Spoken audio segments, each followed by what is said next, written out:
Here's a quick video making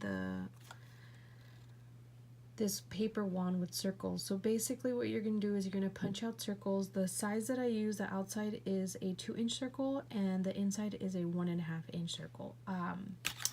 Then you kind of, once you punch them out, you will basically roll one of the edges like this, okay, and then you glue it down.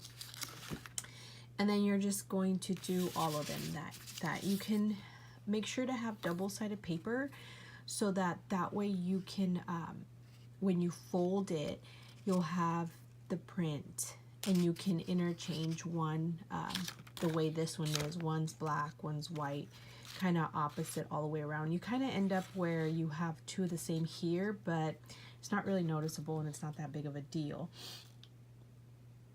But you can see that I've done a black and white, so you'll do the same with yours if you want, or you keep them all the same color, it's up to you. So here are the little pieces now, just kind of rolled up. I've started to glue them. You can see they're kind of messy, but it's okay because you'll be covering them. And here's the inside one with the spiders. Will be sticking, will be showing on the inside. And then the other one, when I roll it, so I've used a little bone, what are they called? Bone scores. This is like a Martha Stewart one. I've had it forever. But you just kind of use the edge to roll it, and then you hot glue it one over, and make sure all your folds go in the same direction, so that when you glue it down, it doesn't look a little bit weird. Unless you like that kind of look, then you're fine to do whichever way. But I like to keep them all going the same direction. Then I punch out a 2-inch circle, and I'm going to start to place them all in one with the spider sticking in, and then the other ones where the spiders are on the outside, and I'll go all the way around. I'll show another video with that. This is now where I've glued it down. I only did 11. I kind of put them a little bit too close together, but that's okay. So you glue them down. It's not going to be perfect. You'll be covering that anyways with another piece.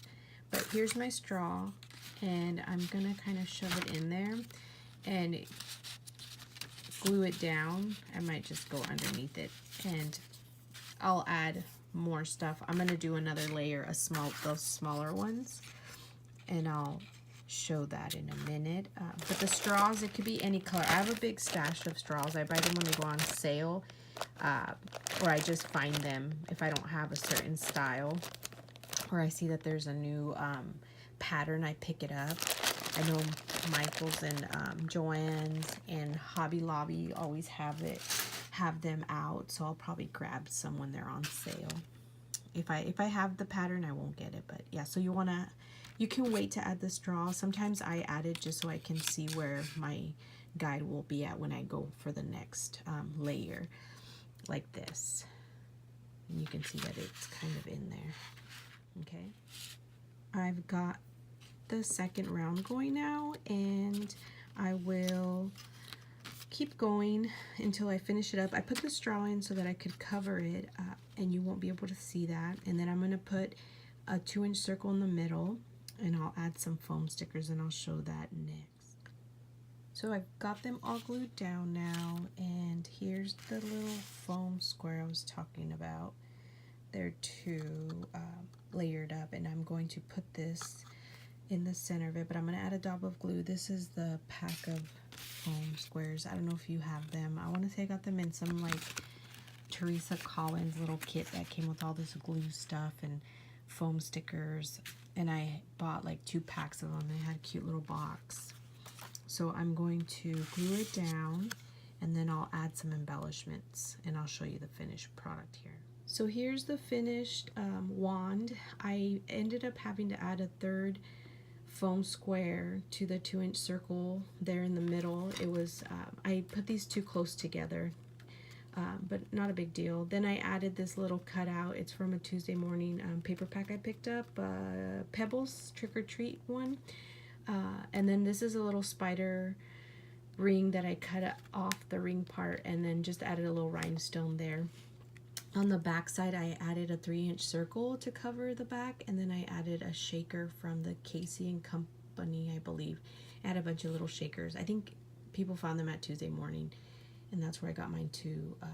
but I don't have to make it so it's great. You can continue to add, you know, layers there if you want, or flower like I did on some of the other ones.